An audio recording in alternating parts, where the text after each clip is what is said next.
नमस्कार मंडळी. आपल्या घरातील आर्थिक अडचणी, कष्ट दूर होण्यासाठी दर गुरुवारी तुम्हाला एक उपाय करायचा आहे. दर गुरुवारी संध्याकाळी दिवे लागण्याच्या वेळेस एक तांब्यामध्ये पाणी घेऊन चिमूटभर हळद, कुंकू, थोडे तांदूळ देवघरात ठेवा. 2 अगरबत्ती लावून प्रार्थना करायची आहे की सर्व अडचणी, कटकटी, दरिद्रता, नकारात्मकता, सर्व दोष, आर्थिक अडचणी नष्ट होऊ दे. गुरुवारी रात्रभर तो तांब्या तिथेच ठेवावा. दुसऱ्या दिवशी पूजा करून तो तांब्या उचलून घराच्या बाहेर त्या तांब्यातील पाणी कुठल्याही झाडाला घालावे.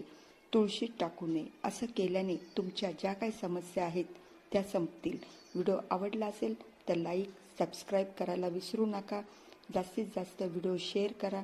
जे व्हिडिओ मी बनवेल त्याचे सर्वात आधी नोटिफिकेशन तुम्हाला मिळेल. तर व्हिडिओ आवडला असेल तर सबस्क्राईब करा. श्री स्वामी समर्थ.